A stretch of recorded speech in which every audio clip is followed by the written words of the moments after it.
We'll now discuss section 3.2 on the topic of neighborhoods. So let's start with defining what a neighborhood is. So N, a subset of X, is said to be a neighborhood, and I'm going to abbreviate here, NBHD, of the point P if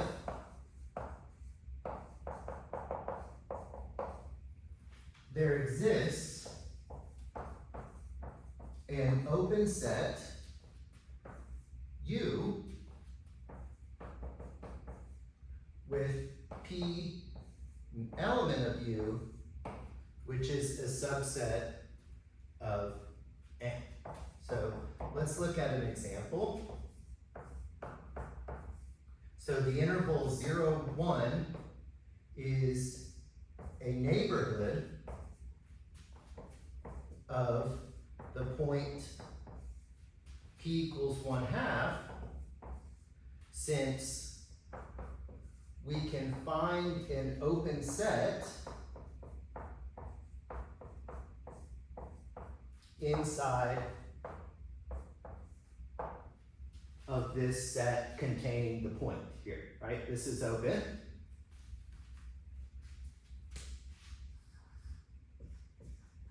In R. Okay, let's look at the following proposition.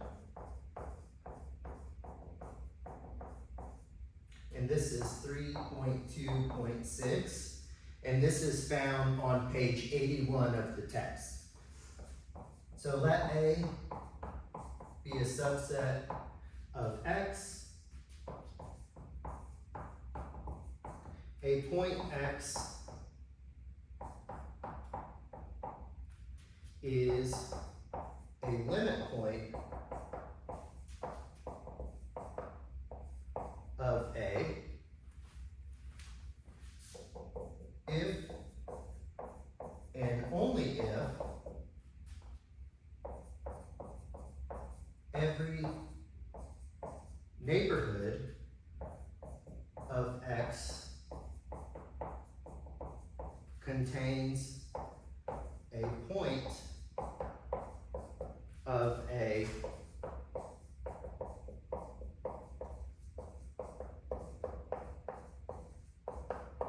different from X. Okay, so let's prove this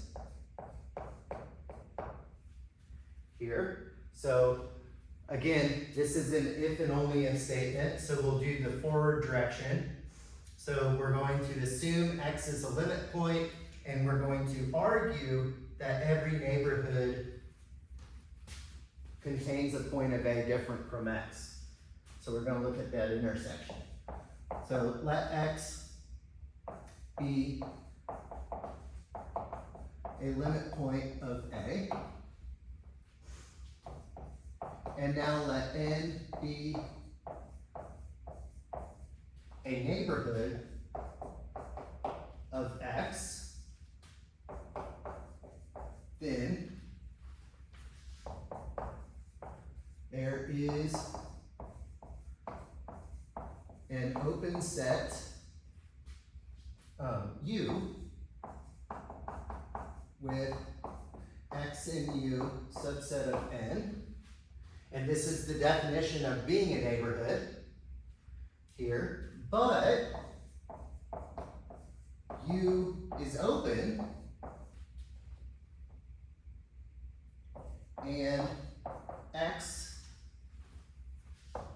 is a limit point of A.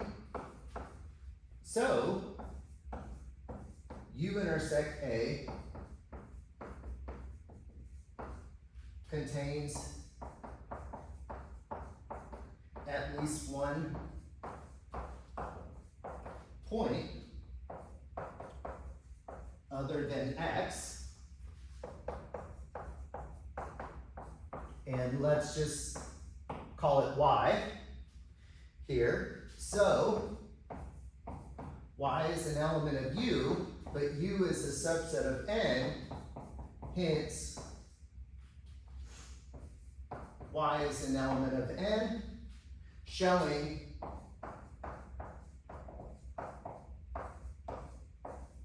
U intersect N, sorry, not U intersect N, A intersect N, right? Because we want to argue that the neighborhood contains a point of A different from X, so we want to look at this intersection. So A intersect N contains Y, and Y does not equal X. Okay, so conversely,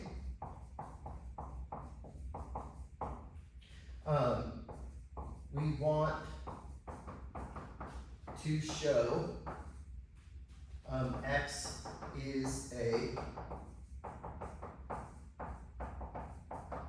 limit point, right? So we're going to assume that every neighborhood of X contains a point different of A different from X, and we want to argue that X is in fact a limit point, but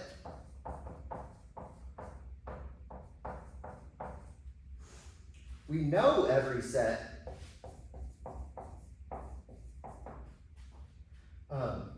every open set U containing X is a neighborhood of X.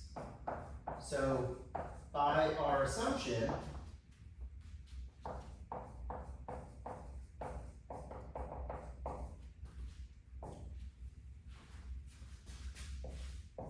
we have that X is a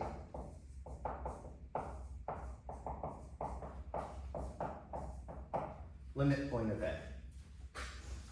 And let's think about that for a second here.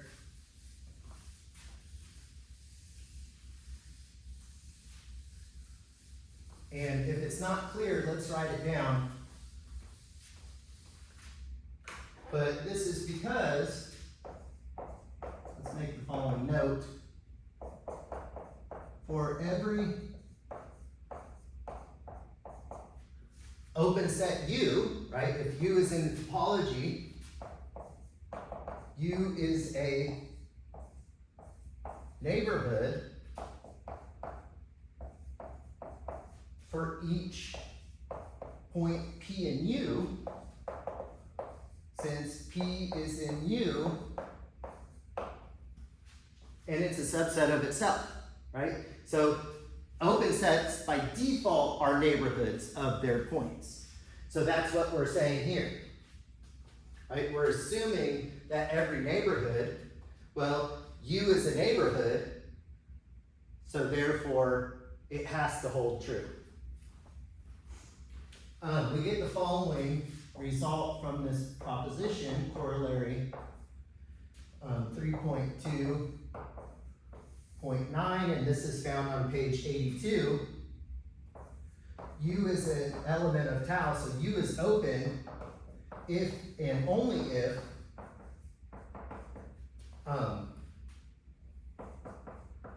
for each X in U, there exists an open set V in tau with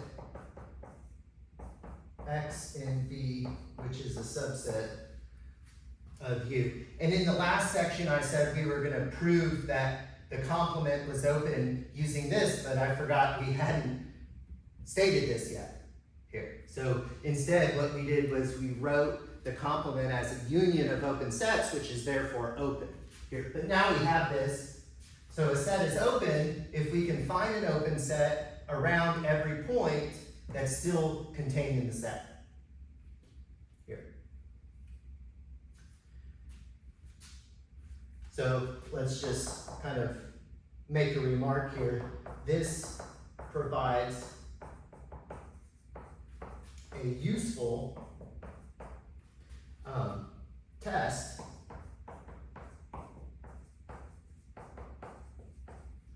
of whether a set is open or not. Okay, and then one last thing here that the text defines in one of its homeworks. Sometimes I like to pull some of these concepts from the homework and introduce it in the lecture because I think they're very important concepts, and let's discuss them rather than you just trying to fiddle with them on your own. Let's do it together. So let A be a subset of X. The largest open set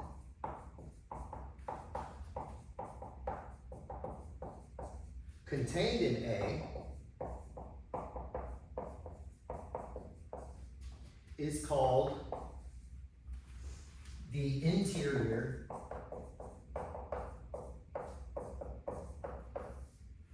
of A and is denoted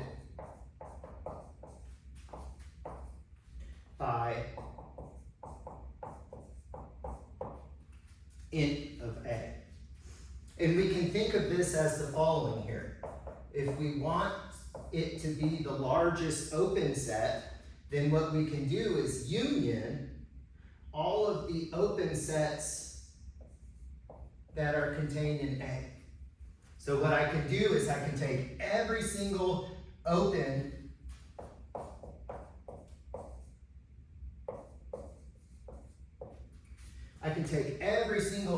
set that's contained in A, and then I can union those, and that will guarantee it to be the largest open set contained in A.